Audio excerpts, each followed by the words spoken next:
All right, boys and girls, this is the one warning you get. Buckle up because I don't think Jeff's seen this yet. Let me show him this one. Oh, there we go. Jeff Jacklich Rantathon, buckle up for takeoff.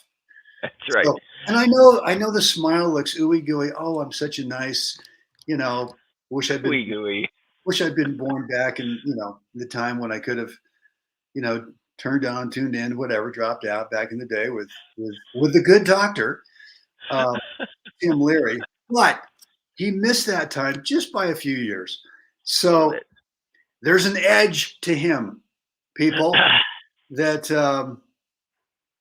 here we go. There we go. Jeffrey. Buckle up. Helmet and a cup, right? I'm not talking about a cup of coffee either. I just put up the shortest lob in the history of the game to you, and the court's wide open, and all you're trying to do is, where's Brady? Where is he? Where is he? I want to boom. So, on the fly. I get the point anyway. Which, by the way, was playing a tournament. Oh my!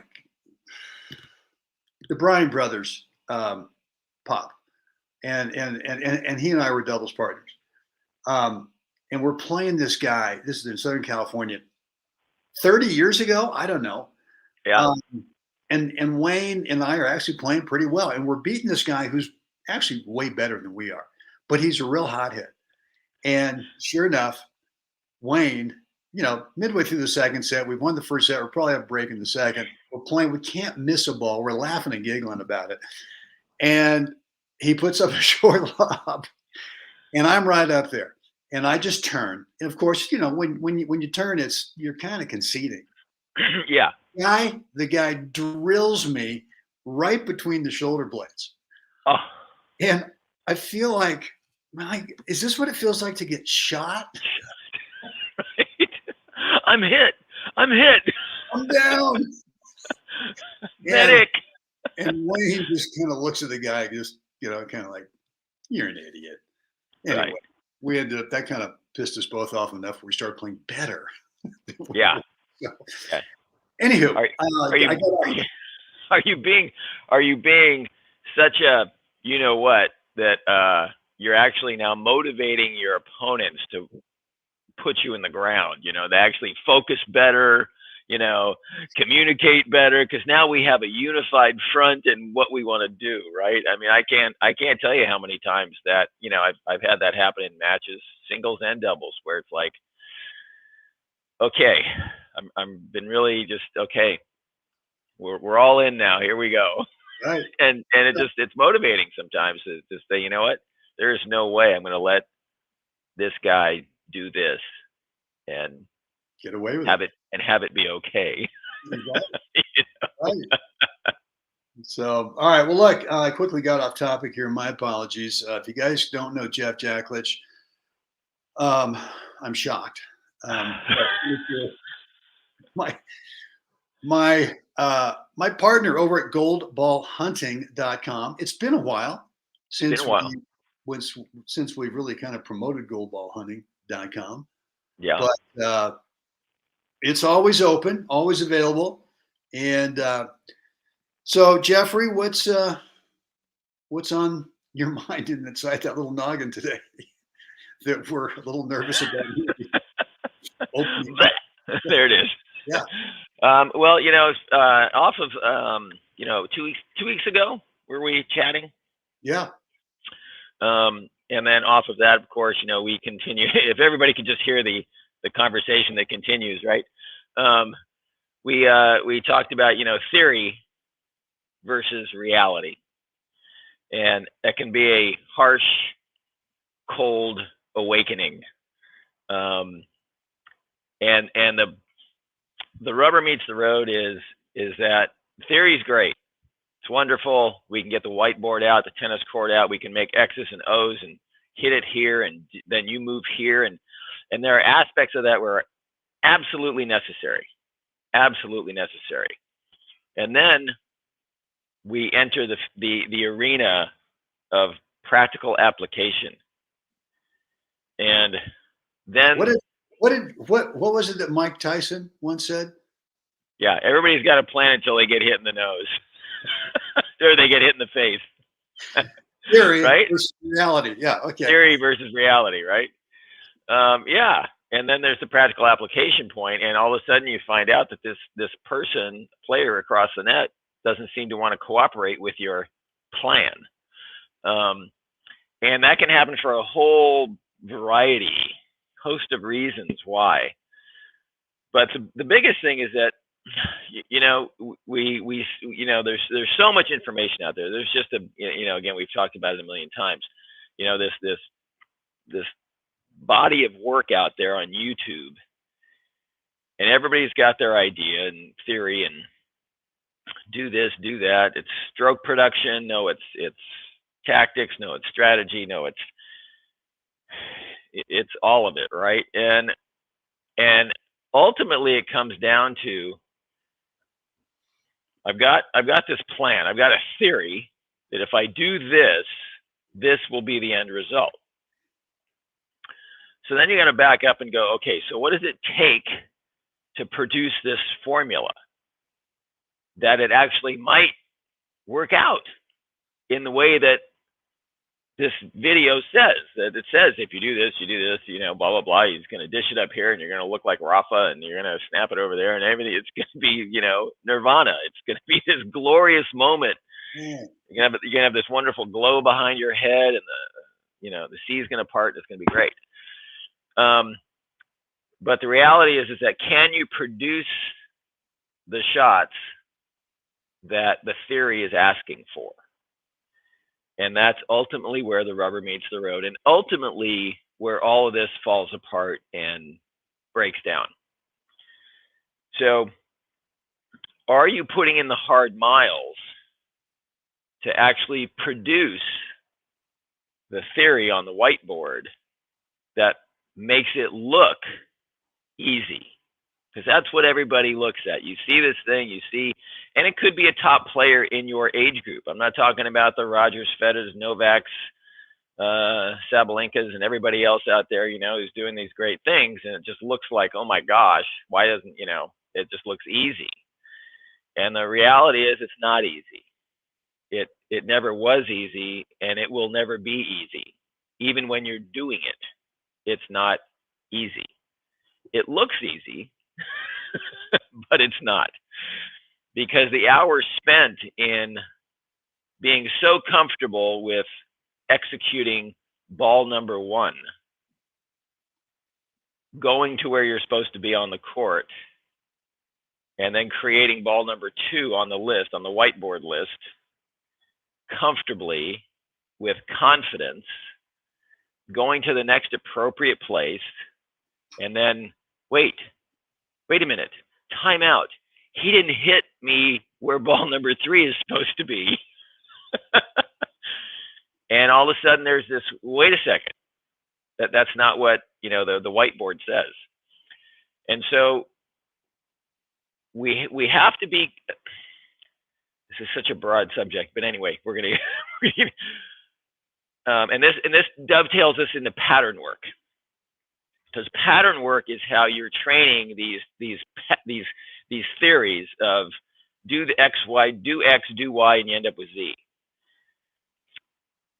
Pattern work trains you to have automatic responses. So you're no longer guessing, should I go cross court now, or should I go cross court now?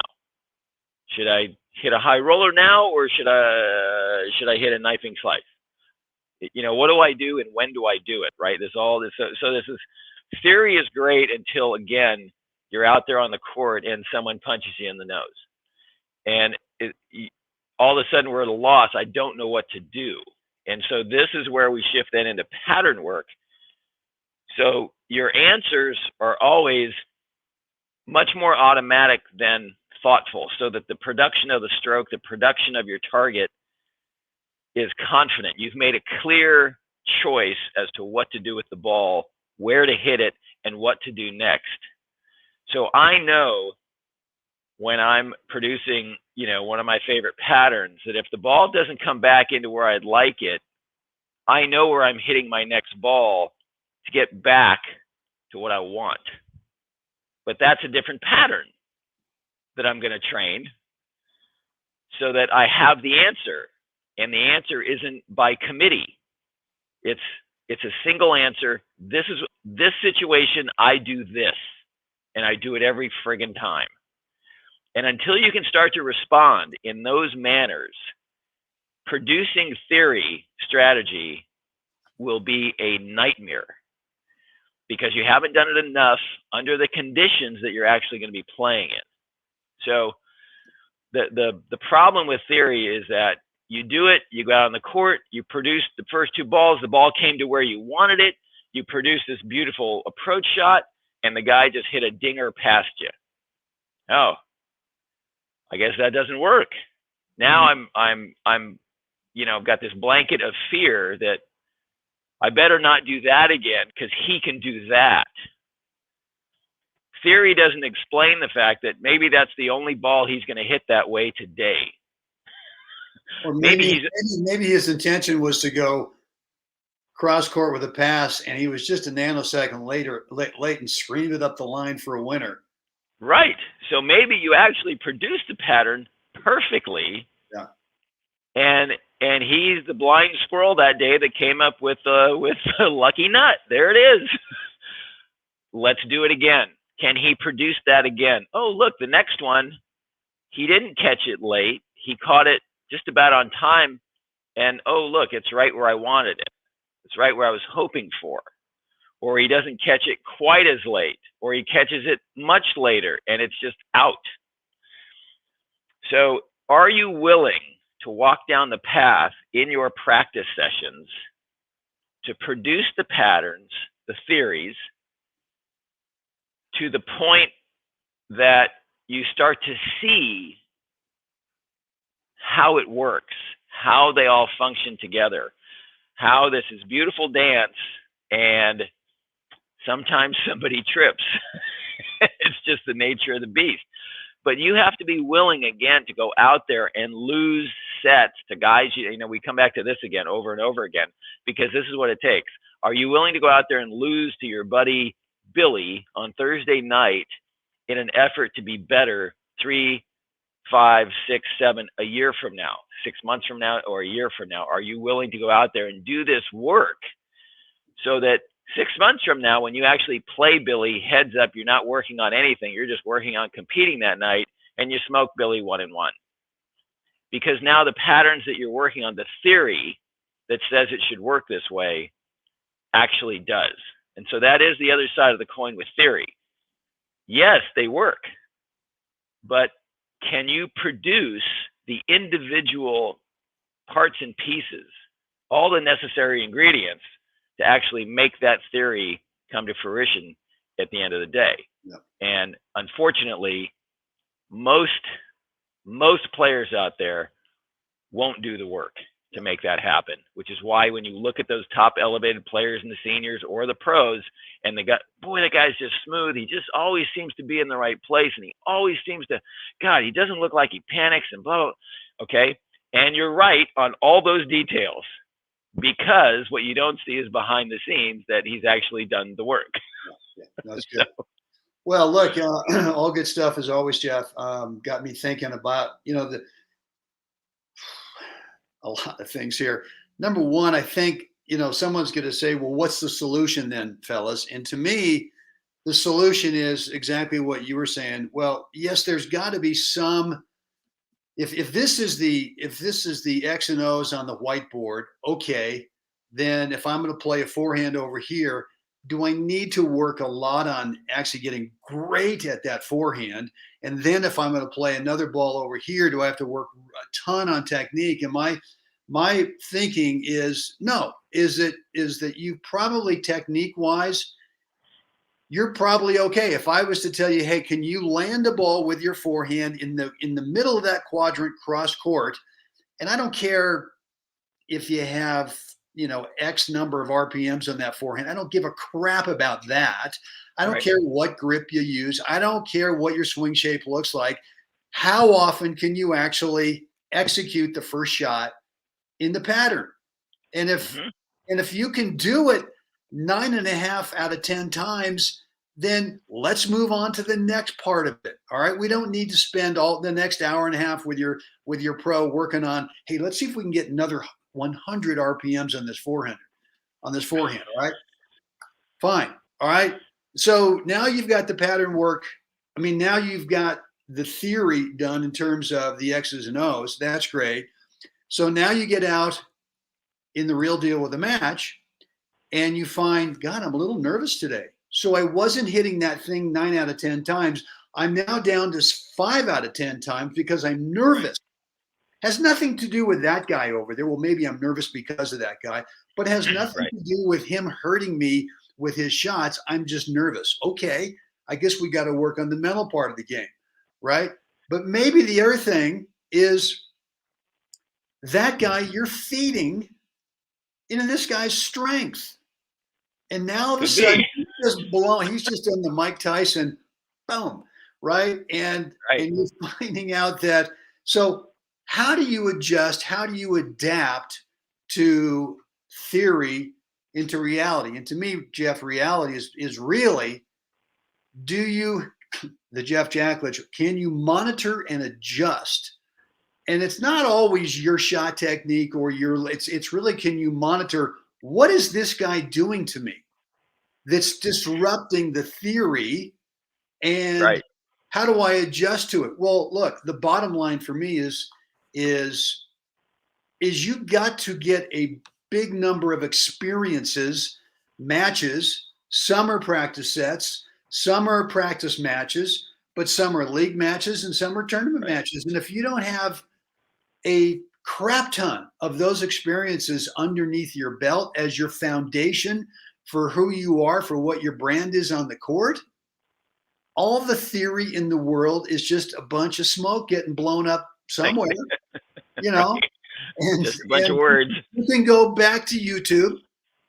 Jeff was talking about, you can go to YouTube and you can go find another guy who's giving you some more theory. And unfortunately, it doesn't work that way. My advice always is, I don't care if it's me and I don't care if it's Jeff, but you got to go out there and find a coach or somebody that first of all, has got some credibility and the whole thing about, well, the guy doesn't have to be a player to be a great coach. All right, there are a few exceptions to that rule. I don't know, maybe Bollettieri. I don't think he was ever a great player, but and then I don't think Bollettieri was a great businessman. He knew how to put the package together. It was his ability to build the perfect storm. Courier, Stampers, to put all these guys together in the blender, and you guys go at it and beat the crap out of each other and make each other better, and that's what happened, you know. But I also think he was a great motivator as well. I think he could really light a fire under someone to. Wasn't he a Marine? Yeah, he was in some service. I can't remember which one. And but look, the bottom line is that reality is going to bite you in the butt at some point. It's going to take your theory, and reality is going to smack you right there in the face. And it's, how do you respond to it? If you continue to try to force the theory, force this into this match, and I've done that before, Jeff. I mean, where I was, you're serving volley till somewhere in the 60s. I don't mean the 1960s. I mean, anyway. So, anyway, and then I think to dovetail that. So the pattern work isn't. We're not talking about one pattern. Pattern work is a series of patterns. And so the way I like to explain it, morning, Rich, I see you there. And Rich knows this, is the ability then to combine patterns, to be able to see that I just executed my first ball in pattern number 1, and the ball just came back, but it came back into position of what the pattern says is ball number 3. So we skipped 2, we're going straight to 3. If you've done the pattern enough times, there is no panic. There's no question. You've seen that ball in that place. You know where the ball came from because you delivered the ball and put your opponent in a specific spot. Okay, so we're going from 1 to 3 now. And okay, so the guy on after one ball hit it into a different part of the court. Oh, but that's part of pattern number 2 or pattern number 3.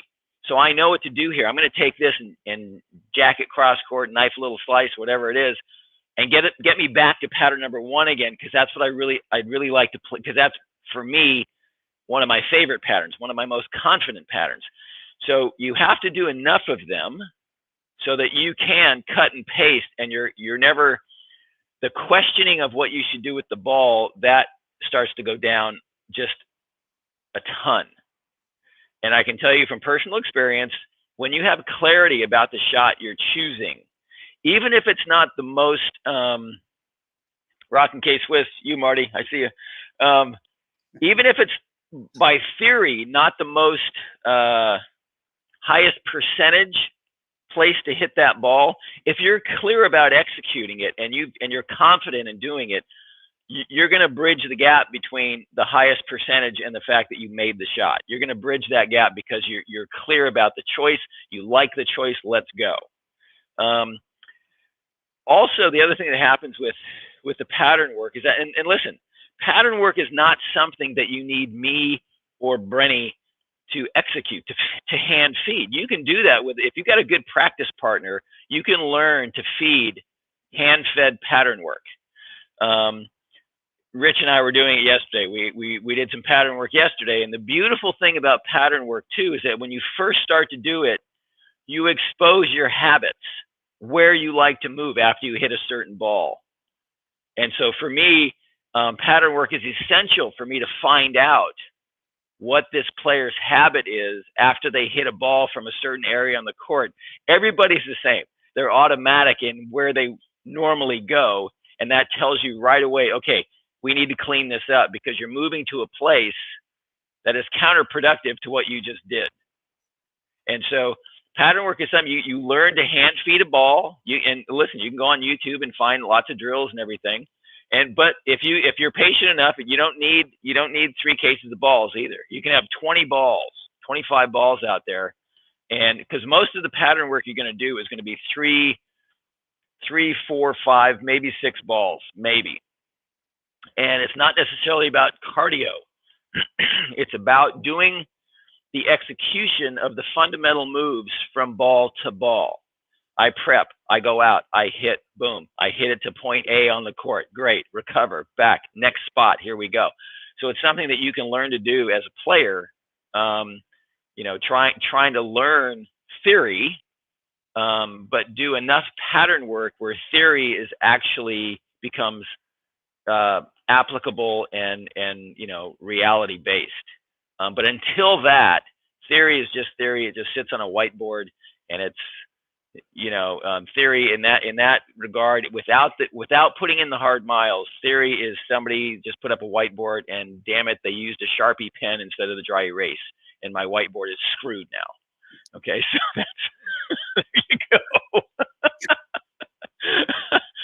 So anyway, that's it. I mean, Rich, yesterday we did a pattern that we had just done a week ago, and it exposed a few things. We got to it, and there it is. Okay, great. Let's clean that up. And Rich is, I'm very lucky I get to work with Rich because his practical application of understanding what's going on and then immediately being able to see and make adjustments and get on track is great. So he's so much fun to be on the court with, in that regard. That's cool. That's cool. Well, look, guys, if you want some of the real deal theory to reality coaching and you're in some part of California, I've got a guy. You know a guy? I got a guy that you ought to go see. And the best way to find him is Jeff at Jacklich365.com. Boom. Yeah. And let's get out in the court with Jeff and let him take a look at what your reality is, and let's make it even a more clear reality of, wow, maybe at this point of the pattern, I'd go back cross court one more time. I don't know, just maybe. Yeah. Good. Good deal. Yeah, that'd be Jeff at jacklich365.com. Jeffrey, any closing remarks here on theory? And look, I think the other thing too is you gotta make sure that if you're getting coached, if you're doing some on court coaching, or if you're being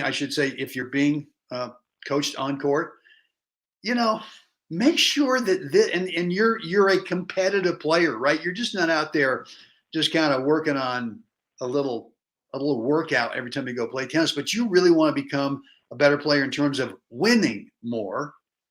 Make sure that your guy or gal, whoever's your coach, is actually watching you play against someone of your exact skill level rather than just feeding you balls, because that's not reality. That is not reality. And look, I mean, you and I, Jeff, know players who and you know that they're tournament players or league players, and you say, hey, how's it going? What are you working on these days? Well, I'm working on this one thing. Okay, well, when's your next tournament? Well, until I get this thing worked out, I'm not going to go play. Right. But isn't that where you learn? Isn't that where you learn? Is fine. Do a little work in the ball machine, but come on, let someone else. How do you know you worked it out? So, I mean, Marty knows. Actually, I've spent time. Marty and I have actually been on the court together, not just on the practice court, but playing court, where he's been my partner and we've played, and it gives me insight, and we do that. And then Rich as well. I'll have other players in the stable come out, and because I have to see it. Yep. I have to see what's going on, how they respond to it. Are they able to corral their mind enough to get focused to just do it? Can you just do this today? Don't blink. Just do this. And I think that is one of the hardest elements for players to get to, is to realize to not be distracted by the whole picture, because it's a distraction. It's too broad. Can you get focused on just doing this? Like this last Wednesday night, played another grass court exhibition at Del Rio Country Club in Modesto. And Mark Nicholson had John Saviano come down, and local guy Eric. And with John on the court, John Saviano, the guy's a dog with a bone. He's a pit bull. He's just so physically strong, and it's like, buckle up, here we go. And we're on grass, so it's and so both those guys, John and Eric, both have pretty good serves, big serves. So the grass, and man, it's fast, and it's like, I haven't seen this in a while, and so I had to really corral myself, my desire to want to take a bigger cut, and decide, what, first serve, I have to go full volley technique and just block this thing back. And so that's what I had to do. I had to buckle down and curb my desire to want to take a bigger cut and say, no, you're only allowed to do this. And that's what I'm getting at when we go in and do this pattern work stuff, is that when you go play, your menu reduces drastically. You don't get to make free choices. If you have to write it down on a 3x5 card, do it. If you have to make a note in your phone, in the notes thing, do it. And look at it every time you change sides of the court. This is my plan. This is what I'm going to do today. So hopefully by the end of a set or two, I can see that, okay, it really doesn't matter if the guy necessarily knows what I'm trying to do, if my execution is starting to improve, because he still has to handle a high quality ball. That's asking my opponent to do something. That's putting pressure on my opponent. It's just simply asking them to handle a well-struck ball, period. Yeah. Well, so look, anyway, you just brought up, I think, a gem there, which is talking about theory versus reality. You've been out there and having your practice buddy hit you, 50 serves today, because you're working on the theory of, well, I'm taking it and I'm going to rip. I'm going to take a big flat semi-topper forehand and I'm going to bang it right back up the middle. Well, all of a sudden you get out in the match and this guy's got a little bit bigger serve than what your practice partner was showing. And you go, wait a minute, I've got to actually volley technique this return. So that in itself is, I'm dealing with reality with right a different shot a volley technique on a return to serve. Well, if that's what you have to do, then that's what you have to do. Maybe in the second set, you've now got the timing of this guy's serve, and you can bring that theoretical practice session into play. Yeah, but until then, maybe. So, right. All right, yeah, Jeff. I mean, and I'm telling Mark, Nikki, my partner, I go first serve halfway back to the baseline. Right, I had him back up a little bit. So, neither one of us was like really on top of the first serve, and so we just played back. We'll take as your partner said, hey, let's get the serve return back. We'll take it from there. And so that's what we did. Once we got into the point, we made the first one, and the guy didn't come across and just bash a winner, on the volley. We got in, and now we're having this exchange. We had a great, I think we won the first set 7-6. They won the second set 6-4, and we lost the third set. We played a Coleman breaker, and I think it was like 10-7 or something. We just had a great, entertaining. Perfect. We're going at it, having a great time. But that's when you become then solution based. I have an issue here. I have a challenge here that I got to get over. What's the solution? The solution isn't automatically I need to lob and bail out, or I need to, but maybe I should just go down the line now. Oh, okay. There's a great, whatever. What's in your toolbox that says this is a solution to handle this problem? So Wednesday night was, I need to go full on volley technique on the first serve return because they're just bringing the heat. And I need to solve that because we need to get into a point before we can win it. Well, and you want to use the volley technique in that situation too, because you don't want to give up court position. You don't want to start returning serve from like 11 feet behind the baseline just so that serve speed can kind of dissipate by the time it gets to you. And now both guys over there are just going, now what are you going to do? Right. Yeah, so it was a combination of both. I backed out. I was probably about 3-4 feet behind the baseline, and then trying to check and get in and just volley that thing back cross court. So. Cool. All right, boys and girls, you can take your seatbelts off. I think it's all good. That was pretty gentle today, wasn't it? Yeah, no, that's good. Couple reminders here. Number one, Jeff can be found at jeff@jacklich365.com. If you've got any questions for him, or if you want to do a little work with him, shoot, why not fly out from Boston, spend a few days there in Northern California, and get the good stuff, right? Good stuff. Get the good stuff. And then a reminder about this coming Monday. We're going to be talking. Yesterday, we kind of kicked it up a notch with the slice passive backhand to let's kind of drill this sucker. Let's get a little bit more offensive and let's go underspin hard with some power. We've got a natural. Actually, I kind of hyped it up yesterday, Jeff. I said, let's ignite the afterburners. Oh, yeah. On the underspin backhand drive. And I just think we're a little bit too passive with it. So tomorrow and Sunday, I'm going to give you guys some more ideas about what you can do to get a little bit more offensive with it. And then Monday, I'm going to open up the course for 3 days, Monday, Tuesday, Wednesday. And then boom, bye-bye. Boom. Yeah. So maybe put in there the offensive, nasty underspin backhand drive. and nasty kind of conjures up, hide the women and children. I mean, come on. Avert your eyes. Maybe that's what it takes. All right, guys, that's it for us today. Any questions, Brent@webtennis.com. And thanks for hanging out. We did a long one today, Jeff. 30, almost 34 minutes. As long as it's divisible by 7, we're good, right? 7 and 7. So. There we go. All right, guys, it's time. Get out there today. Help someone else have a great day. Guys, I'll see you again tomorrow.